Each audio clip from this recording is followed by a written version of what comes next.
Hola Generación IF, bienvenidos a nuestro segmento de Té para Todas. Hoy tenemos una invitada muy especial, Patricia Debbie Angarita. Ella es la escritora del libro Conciencia de la lepra, legado, transformación y libertad. Hola a todos, Estefanía, Lady, muchas gracias, me encanta verlas y estoy de verdad muy agradecida que ustedes me hayan contactado y hayan leído mi libro y quieran saber pues un poco más de esta autobiografía. Claro, y ahora como Patricia lo está diciendo, este libro es una autobiografía de la vida de ella precisamente. Entonces, Patricia, por favor, cuéntanos cómo fue o cuál fue ese viaje que te tomó durante tu vida, desde tu niñez, tu adolescencia y demás, para ahora llegar a escribir este libro, a publicarlo. Cuéntanos un poco más, por favor. Bueno, a ver, voy a compartirles lo que me motivó a escribir este libro.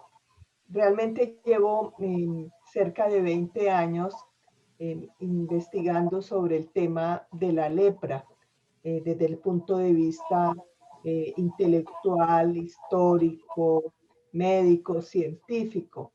¿Y por qué esta inquietud mía de conocer sobre la lepra? Que para algunas personas ya es una enfermedad del pasado, es una enfermedad que no existe, eh, pero bueno, la respuesta es porque yo nací en un pueblo en Colombia llamado Agua de Dios y fue un sitio destinado para exiliar o aislar de la sociedad a las personas afectadas por la lepra en Colombia. Y a ese pueblo pues llegó mi mamá, y mi mamá se conoció con mi padre y mi abuela paterna también llegó a ese pueblo afectada por la enfermedad de la lepra. Mi mamá nació en otro pueblo que también el gobierno colombiano destinó para aislar a las personas y está ubicado en el departamento de Santander, se llama Contratación. Mi mami nació allá porque su papá y su mamá también estuvieron afectados por la enfermedad y fueron exiliados a ese pueblo. Cuando ellos murieron, mi mamá se trasladó, le pidió traslado para Agua de Dios y la enviaron para ese pueblo y allí se conoció con mi papá, que mi papá cuidaba a su madre afectada por la enfermedad, él era su único hijo. Y bueno, de esa unión y de ese amor entre ellos, pues nací yo y cuatro hermanos más. Entonces esa es la razón por la que estoy tan interesada en el tema de la enfermedad y he estado tan interesada en investigar porque he tenido muchas preguntas que por mi vida, por el transcurso de mi vida no las he comprendido. Entonces, mi niñez transcurrió en medio de mucha pobreza porque las personas afectadas por la enfermedad de la lepra se les negaron todos sus derechos civiles, ellos no podían trabajar, no podían testar y tenían que vivir a expensas del gobierno y de la caridad pública. No podían salir de estos lugares, ¿no, No, Patricia? no, estos lugares fueron acordonados con Wow. lo que se llamaba el cordón sanitario, algo muy parecido como a los campos de concentración en Alemania.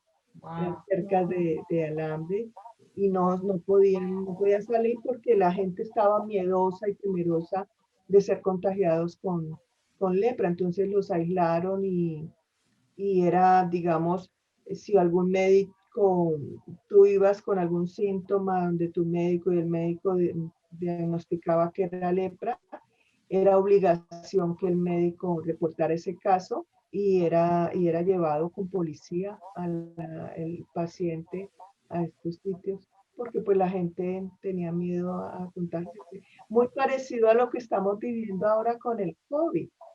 muy Ujú. parecido. Yo veo que la historia se está repitiendo, la historia de la lepra se está repitiendo con el COVID, que pues la gente se asusta, nadie quiere ser contagiado y pues el gobierno tiene que tomar medidas de aislamiento para proteger a las personas sanas. Pero ¿qué hay con las personas afectadas?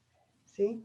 Ujú. Entonces, no sé, entonces todo este transcurrir en medio de esta enfermedad de personas afectadas como mi mamá, como mis abuelas, como los amigos, eh, y pues me ha generado muchos interrogantes. Y eso me llevó a escribir un libro. Yo tenía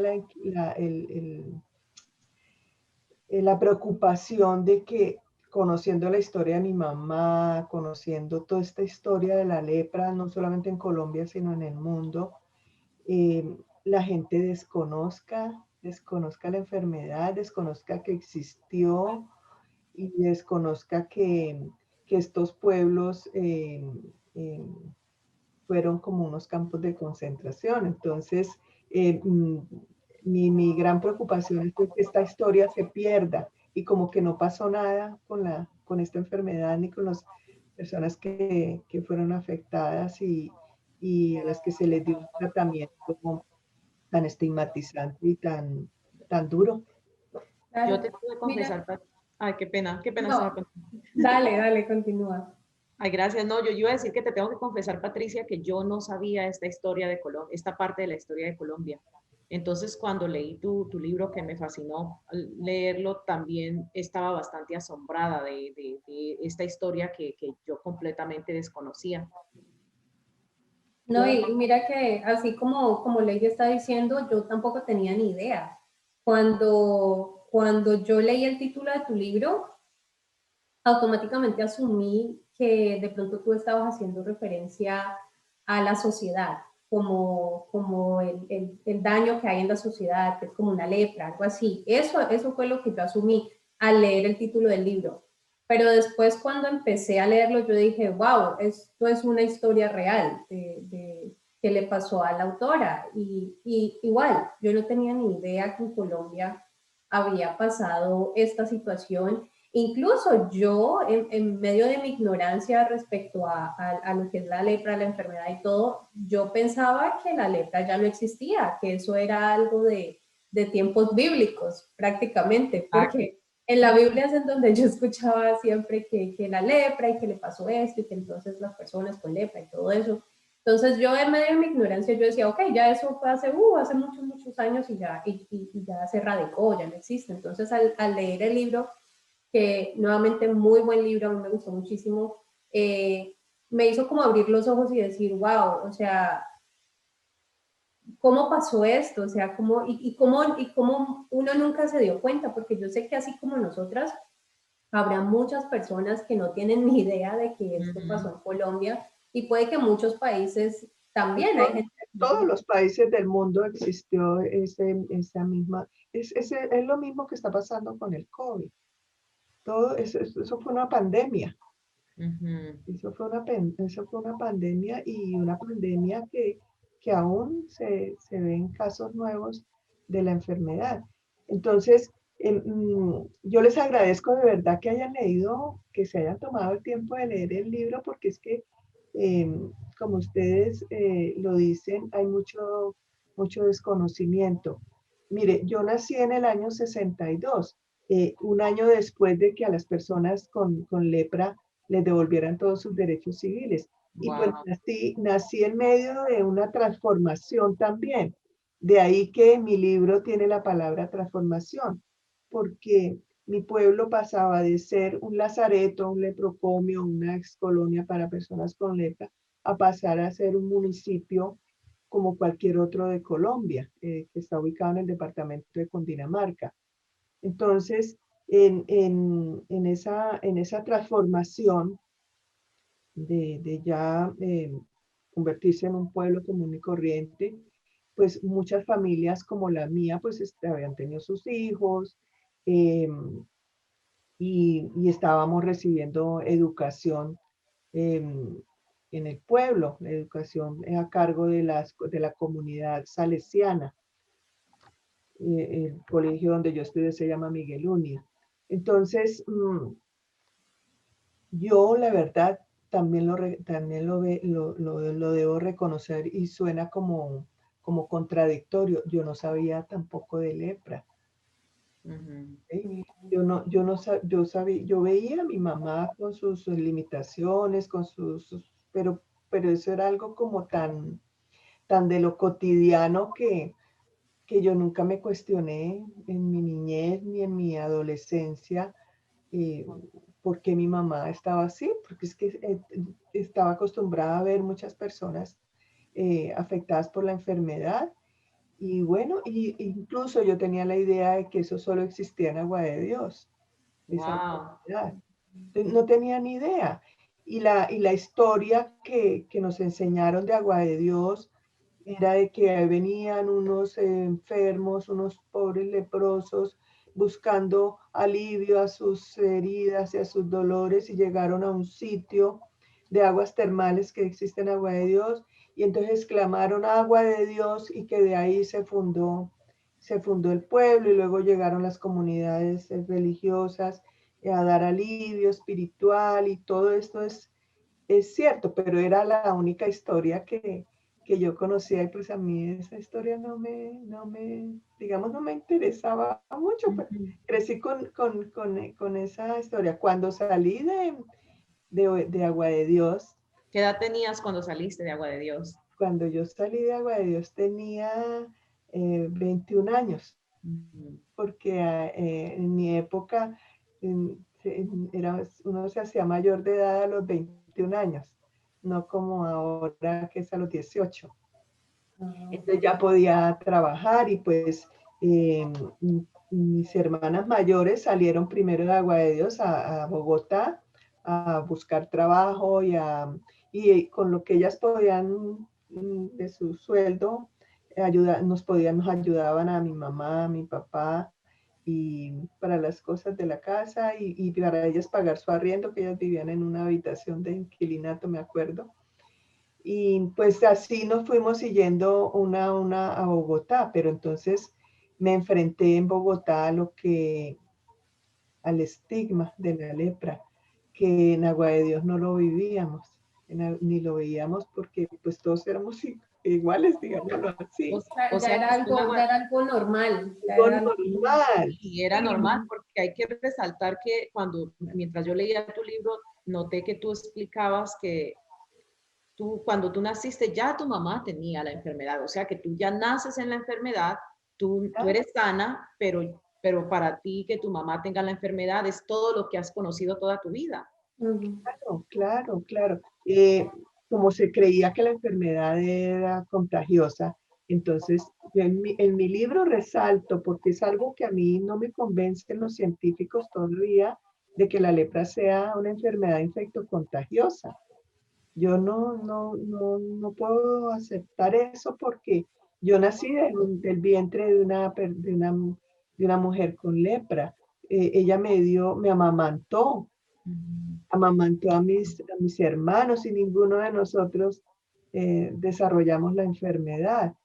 Entonces, de ahí de ahí parten todas mis inquietudes y la búsqueda de por qué dicen que es contagiosa, por qué no hay una vacuna todavía si ha sido una enfermedad tan antigua y por qué hay nuevos casos. Entonces, son tantos interrogantes que la verdad Sí, sigo con esas lagunas porque no hay nada 100% comprobado, pero sí se, se afirma en los medios de comunicación por parte de la comunidad científica que es una enfermedad infectocontagiosa, que si se detecta a tiempo, pues tiene tratamiento y se cura.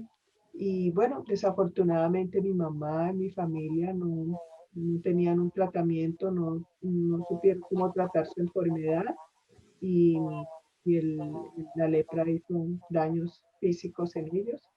quiero Y leer algo de tu libro, Patricia, qué pena, porque creo que va muy de la mano de lo que estás diciendo. Entonces, si me permites, lo quiero leer aquí. sí, Dice, claro, Es, claro. como lo estoy leyendo electrónicamente, no veo en qué página es, Ujú. pero dice lo siguiente: los daños físicos y emocionales que causa la enfermedad por no recibir tratamiento oportuno, así como el estigma que está asociado a ella, junto a las limitaciones económicas, el aislamiento social, la vulnerabilidad de los derechos humanos y las libertades individuales que se impusieron para evitar la propagación de la lepra, causaron gran impacto a mis abuelas, mismo que también alcanzó a mis padres, llevándolos a caminar por la pobreza, la codependencia, la mendicidad y el desempleo, así como tener muy pocas oportunidades de trabajo por su propia cuenta.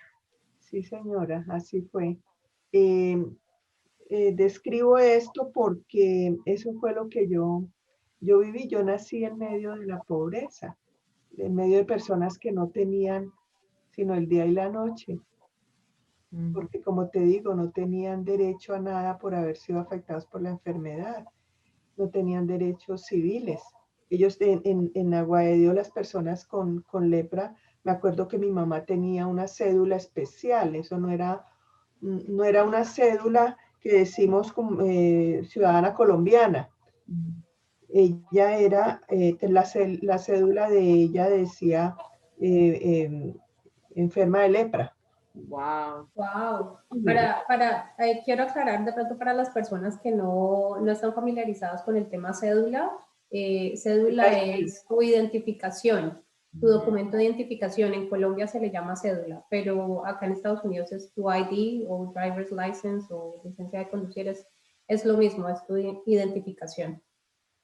Sí, entonces nací en medio de- de pobreza y de mucha limitación, tanto económicas como viendo las limitaciones físicas de las personas. Entonces, por eso esa parte de mi libro, pues lo describo como tú acabas de leer. Claro. Wow. Patricia, yo te quería también preguntar, que tú estás hablando acerca de las limitaciones que las personas tienen a causa de esta enfermedad y en tu libro mencionas mucho las limitaciones y enfermedades que en el caso de tu mamá tenía en sus manos, en sus piernas.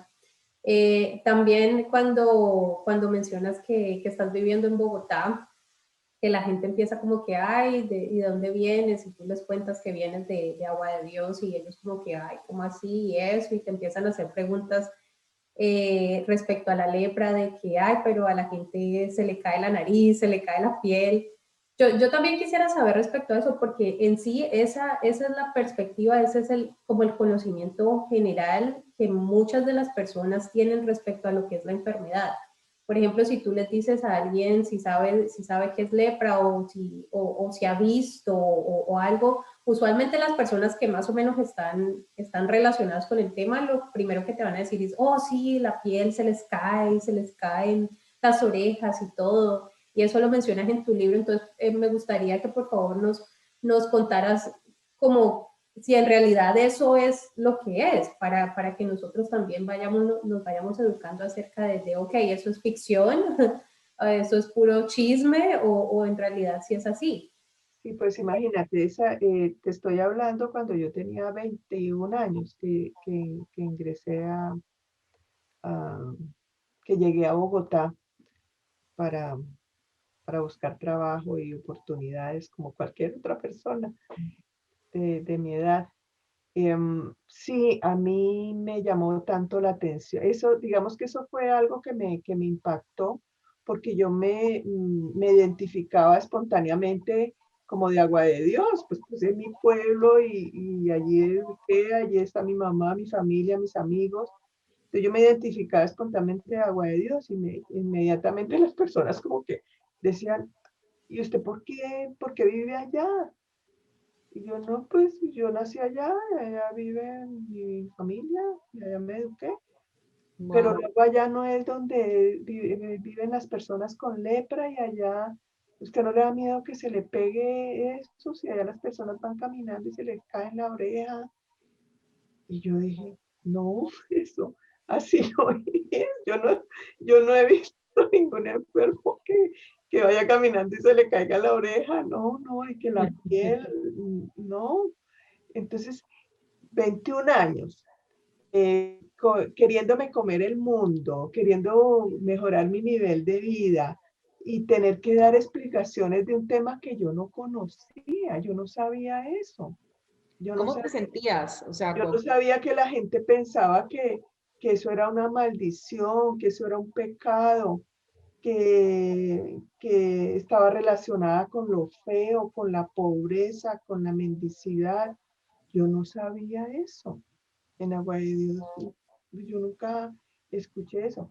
Sí, sí viví la mendicidad por mi mamá y por mi papá, que ellos no tenían trabajo y se vieron obligados porque era como un cultural, en la cultura de Agua de Dios, la mendicidad era algo como muy común, porque había muchas ONGs o organizaciones sin ánimo de lucro que ayudaban y pedían en nombre de los leprosos, de los niños hijos de leprosos.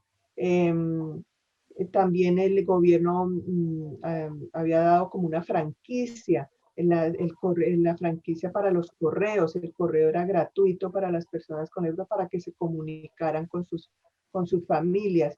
Y pues muchas personas utilizaron esto para obtener recursos. Entonces escribir cartas contando su situación para mover corazones y que las personas ayudaran, porque había mucha pobreza.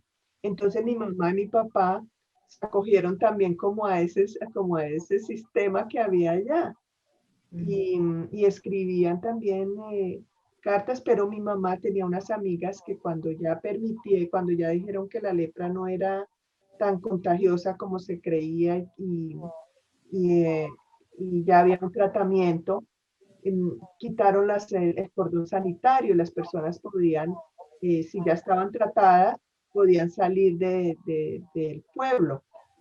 Entonces mi mamá con unas amigas de ellas, me recuerdo que mi papá le hizo un cajoncito como una alcancía y ellas salían a las ciudades cercanas a pedir limosna. Y como mi mamá tenía sus limitaciones físicas, siempre nos llevaba a uno de nosotros que estábamos pequeñitos, yo tendría 9 años, me acuerdo, y ella me llevaba. A mí tengo el recuerdo de la brisa, cuando estaban dentro del carro, esa brisa que le da a uno cuando está en la ventana, y es que mi mamá me ponía que me diera brisa para que no me mareara. No me gustaba viajar, me daba mareo, pero la acompañaba ella y ella caminaba con su cajita y decía, soy enferma de lepra, vengo de Agua de Dios y una ayuda. Tengo la foto de esa cajita y la gente la ayudaba, incluso la gente le decía, vea, usted no puede criar esa niña porque no me la regala. wow. Muchas personas le decían eso. Entonces, he empezado a entender por qué la lepra está asociada con la mendicidad, porque, porque como se le habían negado todas las oportunidades a las personas por tener la enfermedad y porque como es una enfermedad que si no tiene tratamiento, la enfermedad hace daño físico. Las personas pierden la sensibilidad en sus manos y en sus pies. Entonces, lo digo por mi mamá porque mi mamá no sentía en sus manitas ni en sus pies. Entonces ella usaba calzado y si le tallaba ya no veía sino hasta cuando ya tenía la herida. Ay, pobrecita. ¿Sí? Como era tan pobre ella, pues tenía que cocinar que ella tenía una estufita de petróleo y eso se le ponía una mecha, me acuerdo que se encendía, pues ella que se quemaba sus manitas y tenía que lavar pañales y con 5 muchachitos. Ay, Dios, no me quiero ni imaginar. Sí, entonces se le dañaron sus manitas, pero no es porque la lepra en sí tumbe los dedos, sino porque es que no hay un tratamiento adecuado, no se les educa para cómo tienen que cuidarse de esta enfermedad que es real.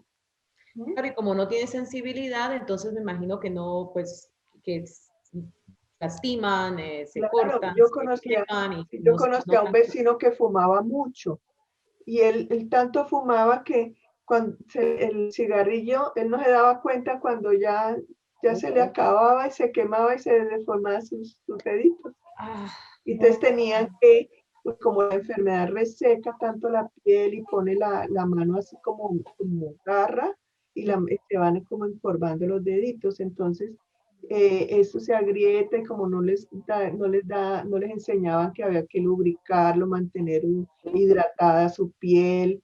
Entonces tenían que amputarle las falanges. Mi mamita no tenía sino esto así. Ella wow. perdió todo esto no porque se le cayera, ni que porque fuera caminando, sino porque no tuvo un tratamiento adecuado y tenían que amputarle el dedo, porque como ella decía, se le desgargantaban. Ella usaba esa palabra.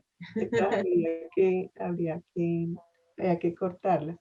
Entonces, pues todo esto, todas estas vivencias y todo este caminar en medio de esta enfermedad y de las personas afectadas y como una niña puede ver el entorno, pues es lo que yo describo en este libro. Yo hablo prácticamente de mi vida y de cómo desde mi perspectiva vi la enfermedad de la lepra, y unida a lo que he aprendido investigando y, y envuelta en diferentes actividades relacionadas con la lepra y el estigma.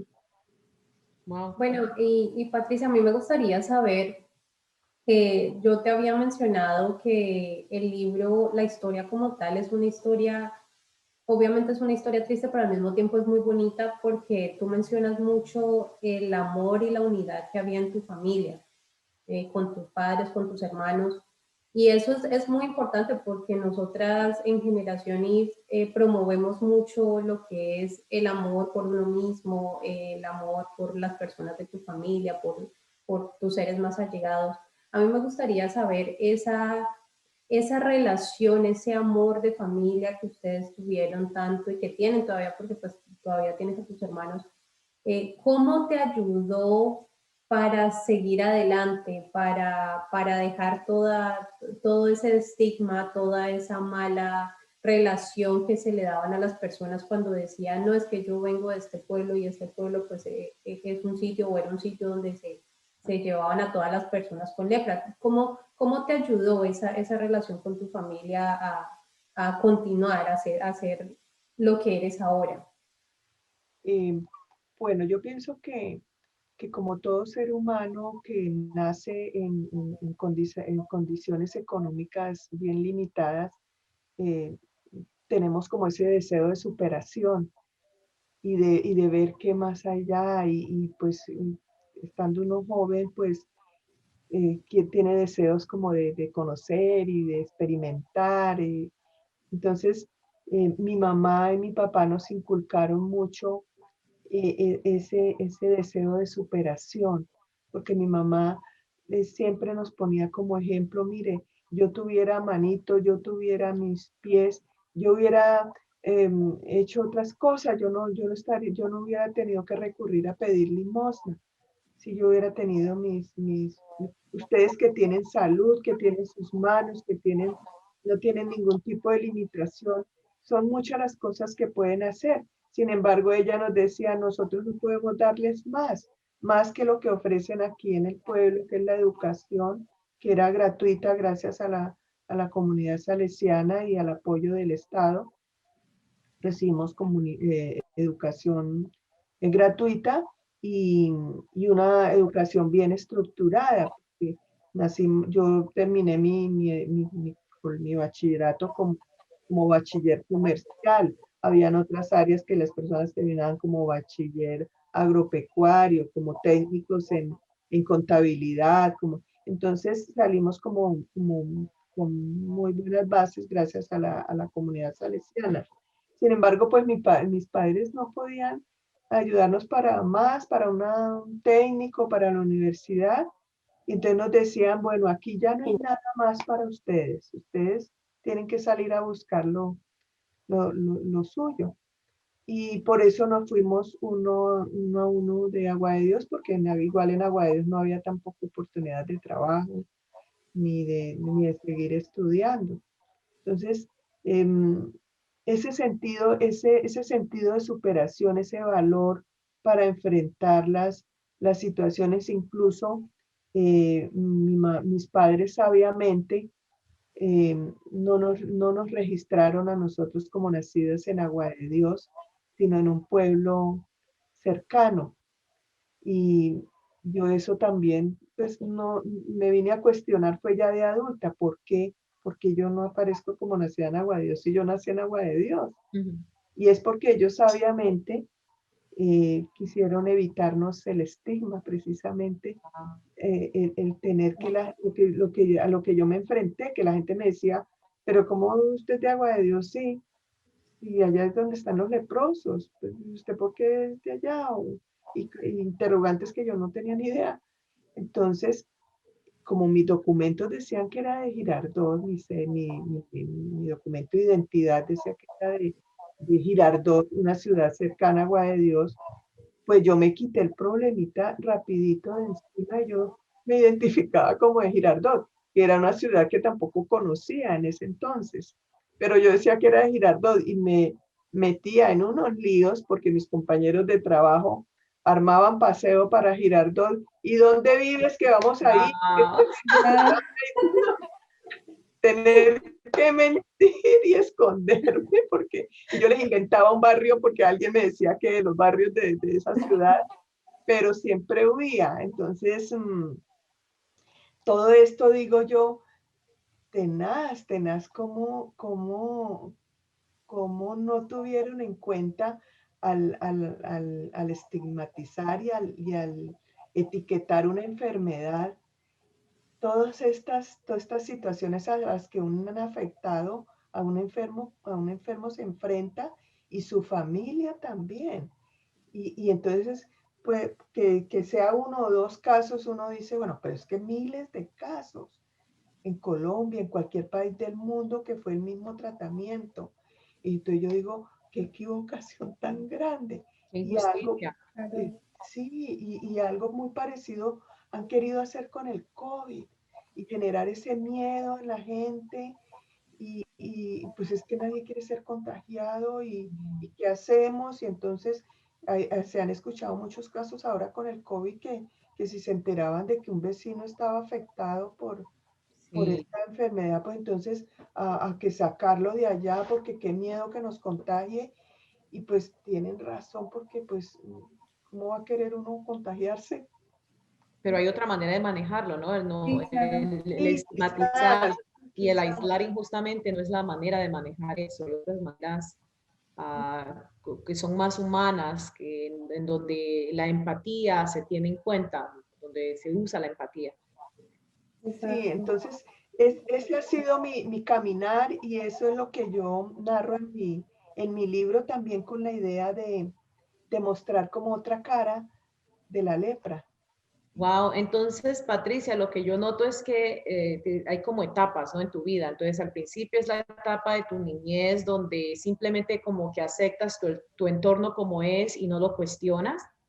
Después ya sales de allí a los 21 años y aún estás en esa etapa en la que no estás cuestionando nada, pero cuando comienzas a vivir el rechazo, ¿no? O ese estigma de la gente, entonces ya ahí es donde como que comienzas a ocultar, tomas el camino, pues se podría decir que más fácil, que es como que simplemente no digo esa parte de mi La historia, doble identidad. Ujú. la doble identidad, ¿no? Entonces todo eso es como parte de tu crecimiento, ¿no?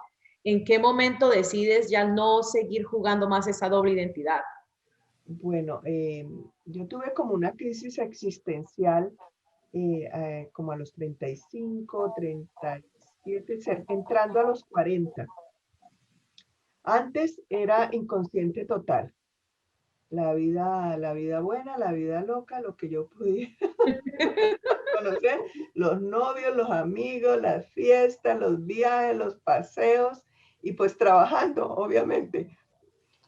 Pero muy inconsciente y dejándome llevar por las apariencias. Y la sociedad bogotana es bien particular porque es muy exigente. allá te miden de qué barrio eres, de qué universidad, de qué apellido. Es bien Wow. complicada la sociedad bogotana.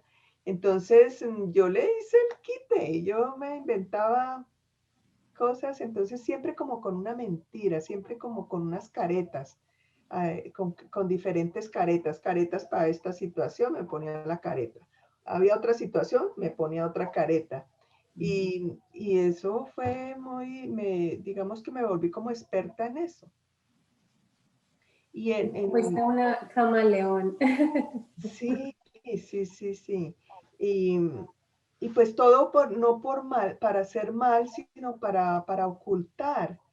ocultar y para evitar ser juzgada o ser rechazada o Era ser tu manera de pertenecer, querías ser parte del grupo. quería ser parte de la manada. Ujú. Entonces adopté caretas y fue fácil para mí eso. Em, Pero entonces sí llega un punto de mi vida donde todo esto que había construido, yo tenía mi apartamento, tenía mi buen sueldo, estaba trabajando, había estudiado por mi propia cuenta, por mis propios recursos de mi trabajo, yo pagaba una carrera técnica, yo estudié programación de computadores, sistemas y programación de computadores. Qué chévere.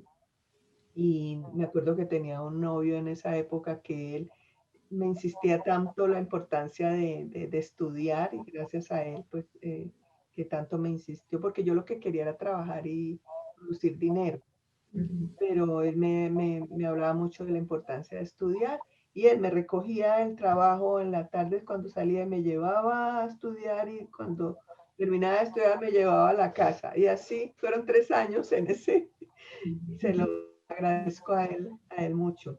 Entonces, Espérame un momentico, Patricia, qué pena interrumpirte. Necesitamos tomar un pequeño break en este momento, pero entonces ya volvemos. Bueno, generación, y continuamos.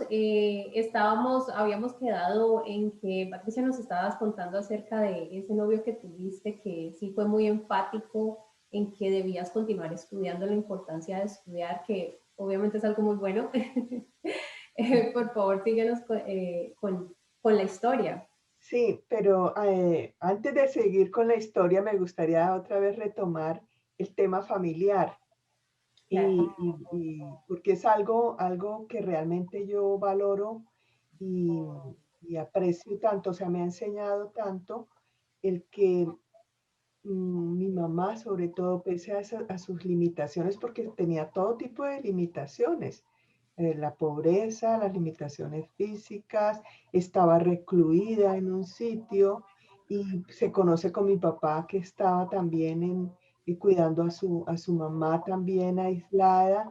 Entonces, yo admiro y digamos, es de las cosas que más me han enseñado a mí es ese valor y el amor que ellos se tuvieron y el valor de conformar una familia en medio de tantas limitaciones.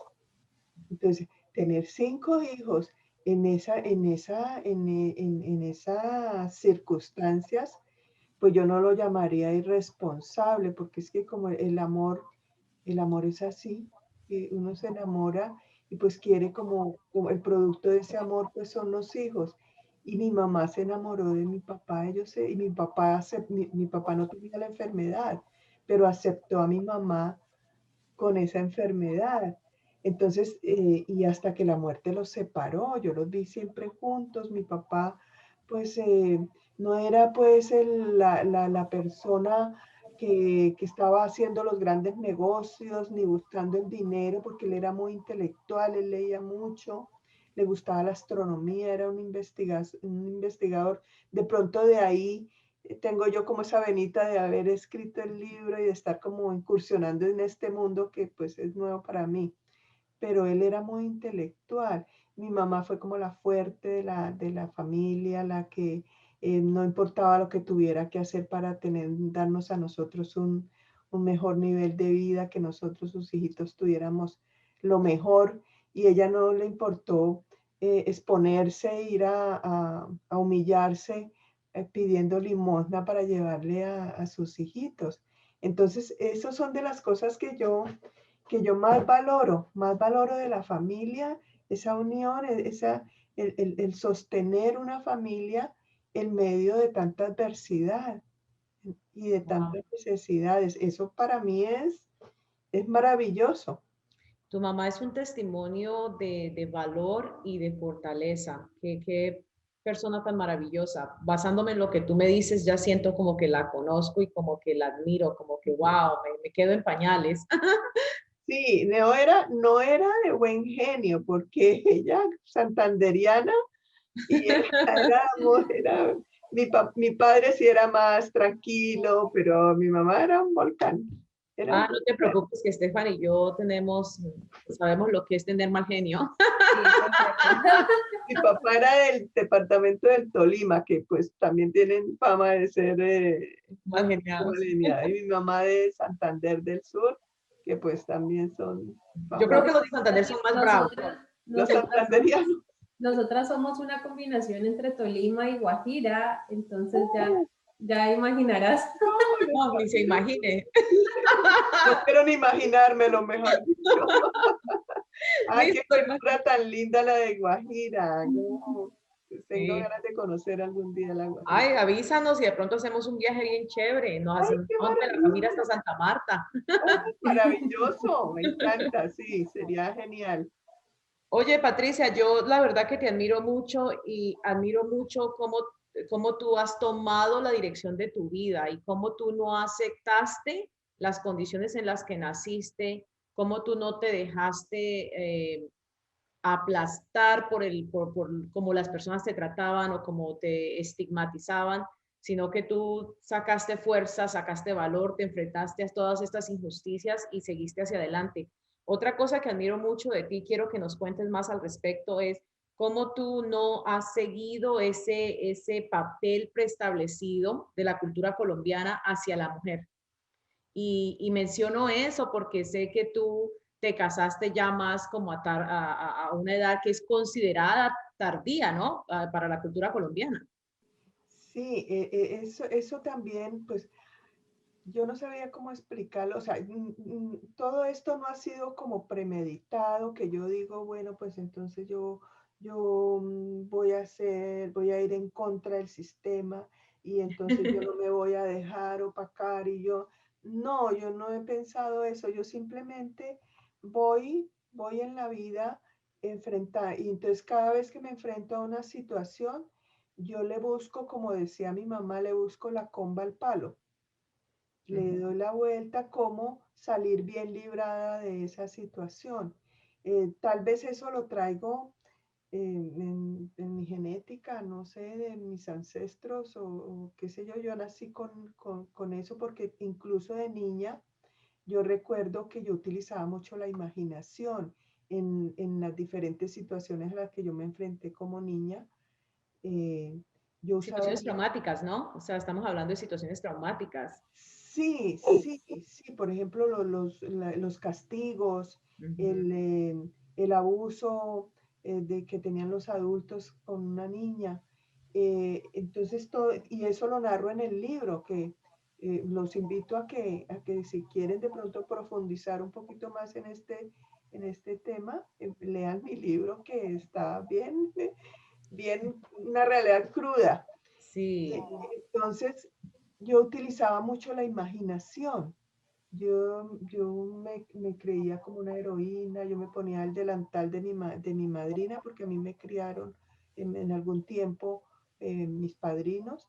Ella usaba un delantal para hacer las comidas y yo me lo ponía de capa y saltaba y me gustaba que la capa me qué, volara. qué linda. Me imaginaba eso, y como no tenía niños con quien jugar a mi alrededor, mis amiguitos eran los árboles. Yo conversaba con los árboles y iba a hacer mercado, jugaba como a ir a hacer mercado y les pagaba con hojitas y que véndame la papa y que véndame la yuca. Entonces mi imaginación es muy grande, es muy grande. Entonces yo siempre la he utilizado en cualquier situación. Entonces no fue como que yo busco la forma de cómo luchar. no, yo voy enfrentándome a la situación y le busco la vuelta. Entonces, me llegué a Bogotá y Bogotá ofrece pues tantas cosas maravillosas y tenía trabajo y tuve la oportunidad de tener amigos, me enamoraba, eh, me eran infieles, yo también era infiel y tuve la oportunidad de comprarme todo lo que yo quería, de darme pues lujos. Entonces, el tema de casarme y de ser esposa, pues nunca estuvo como en mi panorama. No era tu prioridad. No era ni mi prioridad, y mucho menos tener hijos. Yo le tenía pavor, yo siempre evité quedar embarazada, porque para mí eso era demasiada responsabilidad. Entonces, no, yo no, no, y mi prioridad para mí ha sido más importante tener trabajo y valerme por mí misma, que no tener que depender de nadie ni buscarme un patrocinador, que ofertas no me sobraron, porque pues eh, no soy físicamente, no desmerezco nada. Entonces muchas ofertas llegaron de hombres casados, en la época del narcotráfico, pero la verdad no estaba dentro de mí como buscar como un patrocinador y acomodarme. Siempre trabajé, pude comprar mi apartamento y siempre he querido más, más. He estado como en esa búsqueda. Pero ha sido tanto la presión social, porque yo no tengo problema en ir a sentarme a un restaurante y comer sola. Pero eso era mal visto. Entonces yo fui tildada de lesbiana, esta es machorra, tantas cosas que le dicen a uno. Esta es una prostituta, mire, esta se mete con el uno, anda con el otro. em, Tantas cosas que también tuve que como dejar como que resbalaran, porque si no todo esto lo trauma a uno entonces Lo yo. deprime. Claro, le baja a uno la autoestima. Entonces, no voy a negar que eso me afectaba, claro, pero yo le daba la vuelta, yo decía, no, o sea, no me creía tampoco tanto ese cuento. No lo internalizabas, no dejabas, No. aunque te afectaba, no permitías que te internalizara y que te destruyera. Sí, pero sin embargo, había momentos porque a veces me enamoraba tanto de algunas personas, pero no llegaban esas relaciones a nada, nada concreto, nada, ninguna responsabilidad por parte de la pareja de ofrecerme algo, sino todo como muy responsable.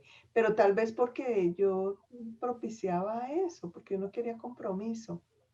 Entonces, sí me salió un poco del esquema y tanto fue la presión, sobre todo la preocupación de mi mamá, que yo me fuera a quedar sola, que ella se muriera y que yo quedara sola porque mis hermanos todos tienen sus hogares ya establecidos, tienen sus hijos, como manda la ley, por decir algo, que se casan, Ujú. tienen sus hijos y ellas están en casa y bueno, pues yo no quería eso para mí porque es que el mundo me esperaba, yo estaba viendo todo este mundo.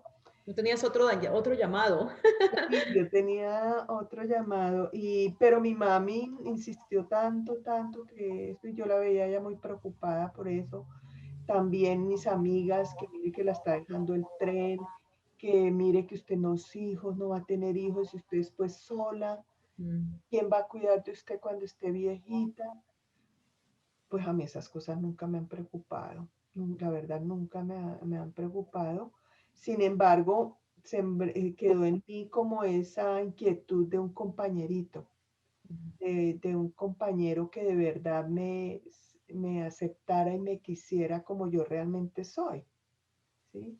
Con todos mis defectos, porque tengo bastantes, y con todas como Con tus virtudes también, ¿no? Porque me imagino, Claro. Claro, claro, yo soy una persona echada para adelante. Yo no le tengo miedo a las situaciones que generalmente las personas se asustan o las mujeres se asustan, a andar solas o a trabajar o a conocer.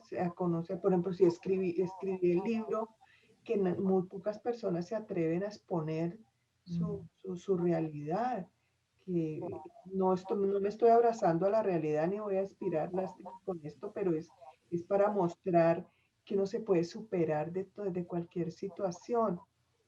Sí, sí, y la imaginación es un gran aliado.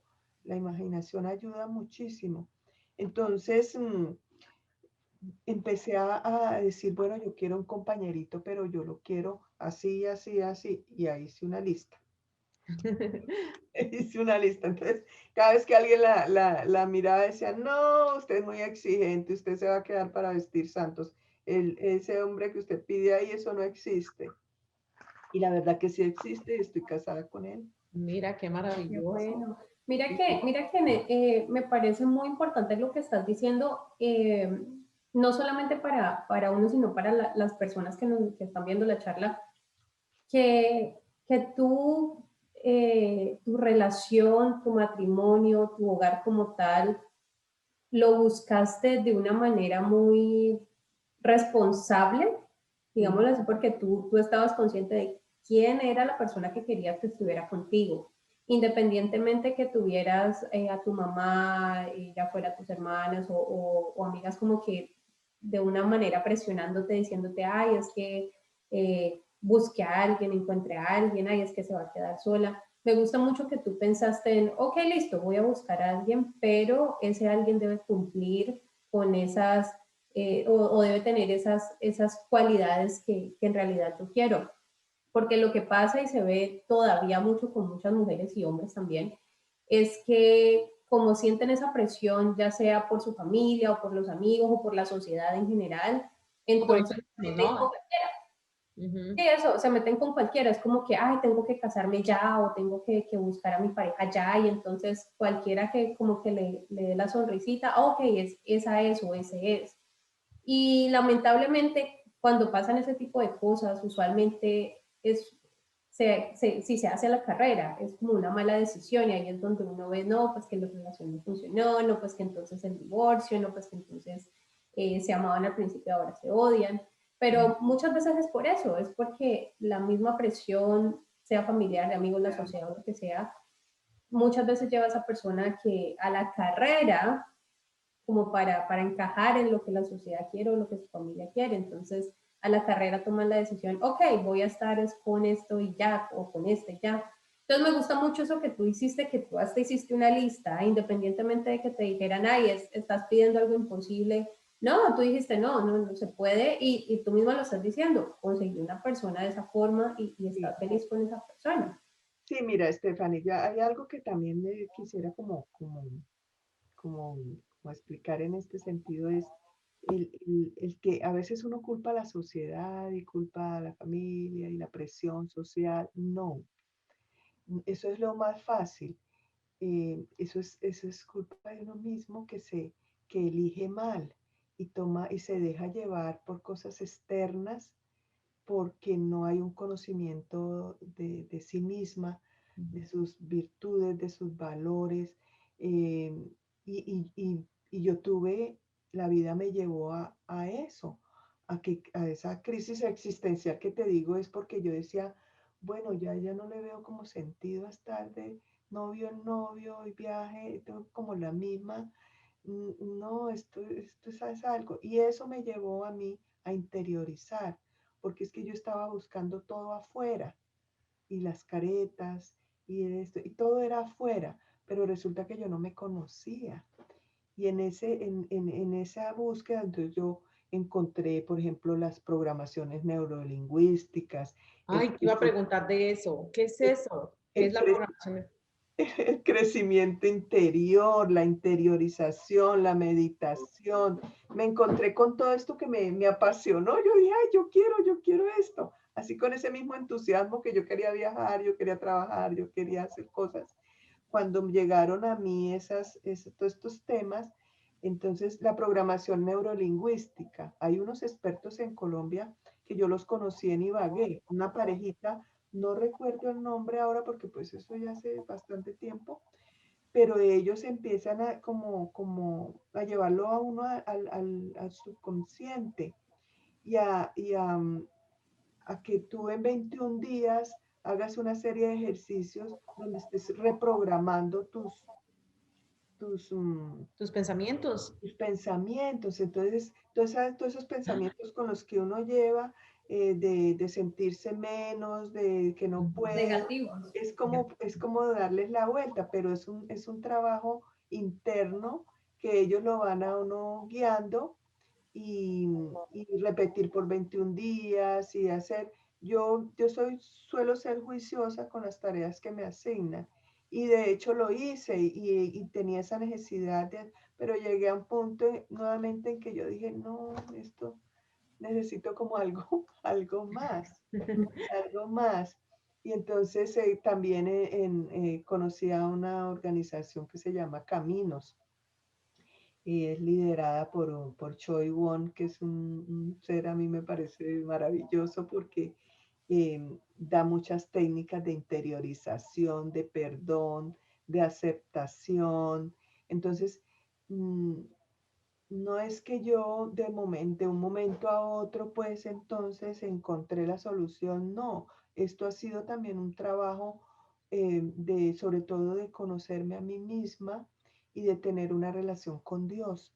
Entonces, porque a pesar de que nací en un sitio donde estaba la comunidad religiosa católica, evangélicos, y siempre la religión estuvo presente, yo no tenía como una relación estrecha con Dios, no lo veía de otra forma, o sea, y como no lo podía como entender, pues no me interesaba la religión, pero he ido paso y estoy todavía en ese proceso de conocerme a mí, porque es que nosotros somos internamente un mundo infinito,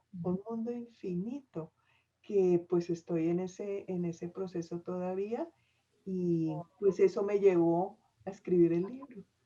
Qué maravilla. Bueno, Y no, me parece muy interesante y me parece muy valioso lo que estás diciendo respecto a todas estas actividades que te han ayudado a conocerte a ti misma, porque es lo que dices es muy cierto. Uno muchas veces anda por la vida así, queriendo, queriendo y haciendo, haciendo y queriendo conectar con los demás y conocer a los demás, pero ¿y uno mismo qué? Uno muchas veces uno mismo no se conoce, uno mismo no sabe qué es lo que quiere en realidad.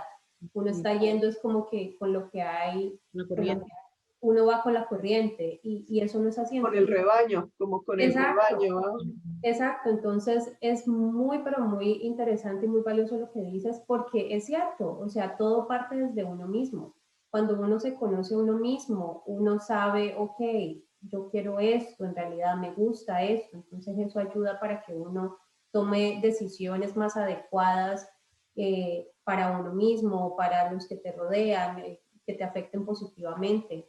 Entonces, lo de la programación neurolingüística también es un tema súper interesante y el tema de la meditación también. Y como tú mismo lo estás diciendo, ayuda, es algo que lo ayuda a uno personalmente. Y otra cosa que es bastante bueno como resaltar es lo que tú dices, toma un tiempo, porque el error que muchas personas cometemos o cometen es que a veces uno quiere las cosas así. Ok, Ujú. quiero cambiar, quiero conocerme, pero lo quiero ya. No quiero ya. Right. Yo quería hacer énfasis en eso, porque el conocerse uno a sí mismo es un viaje largo y que yo me atrevería a decir que no termina. Yo Exacto. siento que yo me conozco muy bien, pero todos los días aprendo algo nuevo y hay cosas que me sorprenden de mí misma, que es como que, wow, y esa emoción de dónde salió, o ese pensamiento, o ese sentimiento. Es que somos somos un mundo infinito y pues imagínate, eh, adentrarnos en nuestro interior y ahorita hay muchos coach y muchas personas que ofrecen todo este tipo de cosas, pero em, yo la verdad soy un poquito reacia a todo eso. Yo soy muy sensible, entonces tiene que resonar como conmigo y que yo diga sí, como que me convence, que sí es como va de acuerdo a mi esencia, a lo que yo pienso, porque no cualquiera, yo no sigo a cualquiera y no le creo a cualquier persona. Pero Entonces, mira que eso lo que estás diciendo también es súper importante tener en cuenta porque uno debe de ser muy cuidadoso con el tipo en sí, este caso, por ejemplo, los life coaches o los que, o mediums o personas que se llaman gurús claro, bueno, eso es todos ellos, una hay cantidad. muchísimos, hay muchísimos, así como hay muchos que son muy buenos, hay muchos otros que no. Entonces, Charlatanes, muchos charlatanes por ahí que buscan tomar exacto, ventaja y que son predadores, ¿no? exacto. Y que quieren tomar ventaja, aprovecharse de las personas que de pronto están en un momento de su vida donde están muy Confusión. vulnerables. Exacto, entonces uno también debe tener mucho cuidado con eso. O sea, está bien uno buscar ese tipo de ayuda y uno querer hacer ese tipo de viaje de autoconocimiento, pero si lo estás haciendo con una persona que es profesional, digámoslo así, saber bien, o sea, no meterse con cualquiera. Lo que tú dices es muy cierto. En realidad, ver si esta persona con la que vas a hacer estas actividades, si tú si sientes que es alguien que en realidad te va a ayudar a que tú cambies y no tanto irse con los que dicen, oh, es que yo te voy a hacer feliz, yo te voy a cambiar, yo te voy a... Nadie te hace feliz. Exacto, eso es algo de uno. Entonces eso que dices es muy bueno resaltarlo porque sí, o sea, uno no puede irse con cualquiera. O sea, no, eso así no es. No, y antes de buscar este tipo de ayudas, eh, lo importante es empezar ese trabajo interior contigo misma, ver por qué yo soy como soy, eh, a qué vine a este mundo, o a cuestionarse, empezar a cuestionarse lo que estoy haciendo está bien, o por qué estoy cometiendo estos errores, o por qué me sucede siempre lo mismo, qué estoy haciendo mal, que entonces eso es un trabajo interior, y cuando tú estás lista para que alguien te guíe, eh, te va a llegar la persona, te va a llegar porque tú ya estás en esa búsqueda, no por la moda o porque mire que ahora se está usando eso de que vamos a ver qué es eso, vamos a meditar, vamos a interiorizar. No, eso es un proceso que uno va haciendo primero por uno mismo, que lo lleva a uno a esa búsqueda. Si no, pues yo recomiendo que no, porque hay mucho vivo, mucho charlatán Eso es en cierto. todo este Sí, tema. Pero el tema, vuelvo yo a retomar la conversación de lo que a mí me ha dado fuerza para ir superando todas las situaciones a las que me he enfrentado, definitivamente ha sido interiorizar y ha sido comprender que yo tengo en mí una niña. ¿Sí? Es como ese interior que está ahí y que me ha acompañado desde que yo llegué a este mundo y ha crecido conmigo, pero yo no la conocía. Ujú. ¿Sí? Entonces, que el libro que yo hice es un homenaje a mi niña y es como mostrar, darle ese valor a mi niña y cómo ella aprendió a superar las diferentes etapas, ¿sí? Desde su nacimiento a los 5, 10 añitos, 12 años y hasta convertirme en lo que hoy estoy, ¿sí? Entonces, por eso la portada de mi libro tiene una niña y esa niña soy yo. Ay, qué maravilla. Qué Sí, maravilla eso, Patricia. ¿Y piensas darnos unos o más libros que sigan, que examinen más esta temática? ¿Podemos decir que esto es como un aperitivo una o qué broma. planes tienes? pues vuelvo yo y te digo, yo no tengo como un plan y unas estrategias y algo, no lo tengo, pero leyendo el libro y viendo lo que yo escribí, lo que salió de mí, veo que este libro es una introducción a Ujú. una serie de libros. Entonces, por eso yo lo presento como mi primer libro, porque cada capítulo de mi libro da para hacer un libro. Claro. Entonces, por ahora estoy como disfrutando de esta experiencia, aprendiendo de esta experiencia. Yo no me imaginé que me iban a entrevistar, yo no me imaginé que iba a estar aquí con este par de mujeres emprendedoras en esta charla tan agradable. Me han entrevistado, estuve participando en la Feria Internacional del Libro en España. La próxima semana voy a estar en la Feria Internacional del Libro de Italia. Maravilla. Ahorita en mayo, en abril tengo un conversatorio con una universidad. Entonces, pues son cosas que se han venido dando y no las no las tenía planeadas, pero las estoy disfrutando y claro que voy a escribir otro libro, espero más libros, no sé hasta dónde llegué, ya digamos que di este salto y ya entré a este mundo y me gusta, estoy contenta. Qué Ay, rico. pues Pues qué yo me... bueno. Uy, qué pena, mamita, sigue. No, no, lo siento, no. No iba a decir que qué bueno y que al menos por parte de nosotras, nosotras estamos esperando que saques Aquí otro libro. estaremos pendientes, Patricia. Sí, sí, sí, Muchas porque nomás gracias. este primer libro es muy hermoso, o sea, es muy bonito, uno puede aprender mucho de este libro, no solamente el tema de la letra, sino también el tema familiar, el amor, el autoconocimiento, entonces al menos nosotras estaremos ansiosas esperando otros libros por tu parte. Eh, Lady, no sé si quieres ya Sí, cerrar, ya estamos llegando definitivamente. a nuestro tiempo límite. Sí, muchísimas gracias, Patricia, por tu tiempo, por contarnos de tu experiencia tan bonita. Definitivamente queremos invitar a todos los que vean este video de esta charla a que lean el libro. Lo tiene en español, lo tiene en En inglés. inglés. Si quieres, por favor, léelo también. Sí, lo pueden conseguir. Por ahora está en virtual, o sea, está Ajá, electrónico y lo ajá, pueden conseguir en Amazon. en Está Amazon. disponible, Ujú. se llama Conciencia de la Lepra y tienen que descargar la aplicación de Kindle para poderlo leer, pero esta aplicación es gratuita. Entonces Sí. cualquier persona la puede leer. Y pues yo muy agradecida que se tomen el tiempo para leerlo, que lo quieran comprar, está muy económico, no le quise poner un valor, prácticamente es un valor simbólico el que tiene. Es un libro cortito, no es un libro como los que estamos acostumbrados a ver de tomo tras tomo, ¿no? Es un libro cortito y fácil de leer, entonces los invito a todos que lo busquen en Amazon. Vamos a ponerles el link aquí para que le hagan clic y ya salga derecho. Vamos a poner ambos links Exacto, para que lo puedan acceder en español y en inglés en para aquellos inglés, que de pronto no se sienten muy cómodos leyendo en español, sino que prefieren leer en inglés. en inglés. Pero sí, los invitamos a que lo lean porque sí es muy bonito y te abre, te da mucho conocimiento.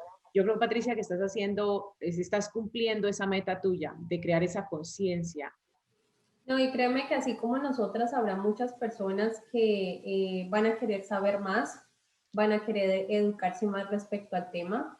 Entonces, este paso que has dado es muy importante y esperamos que muchas otras personas también se animen si han pasado por esta situación, por una situación parecida, si conocen.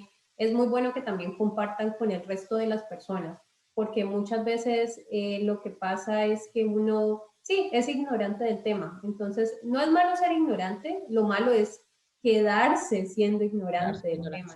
No, Entonces, y juzgar desde esa ignorancia, porque claro, uno no puede juzgar a una persona pues simplemente por la apariencia o porque está deforme o porque no me parece que no es el camino. no, Mi, claro, sí, mi libro es importante porque en este mundo de la lepra nadie se había atrevido a exponer un tema así tan abiertamente porque la lepra siempre se ha visto desde el punto de vista académico. Eso es un tema que solo lo tratan los médicos, los historiadores, los científicos, pero em, que sea conocido, que sea mostrado desde el punto de vista de una persona que vivió, caminó con la lepra, no por ser afectada, porque gracias a Dios no desarrollé la enfermedad, pero sí la conozco de primera mano. Entonces, eso me parece que es el valor que tiene mi libro, de mostrar otra faceta de la lepra, más allá de lo intelectual. Entonces, La parte humana, ¿no? la La parte parte humana. contada desde la parte de una persona como cualquiera, como ustedes, como cualquier persona. Pues eso es como lo que yo pienso que es lo más interesante e inspirador, que si yo puedo escribir y puedo hacer todas estas cosas y he podido llevar mi vida de esta forma, cualquiera lo puede hacer. Es muy cierto. Bueno, entonces muchísimas gracias, Patricia, por haber compartido con nosotros. Es muy importante todo lo que publicaste en tu libro, todo lo que nos has dicho. Esperamos que sigas publicando más libros. Queremos más libros también. Nosotras te Queremos estamos más pidiendo más libros. libros. Y no, muchas gracias, Generación Y, por también compartir con nosotros. Como siempre les decimos, quiéranse y cuídense. Cuídense. No lo olviden, es muy No lo importante. olviden, sí, no lo olviden. Muchas gracias. Bye. Muchas Chao. gracias. Gracias, Chao. Patricia. Chao. Chao.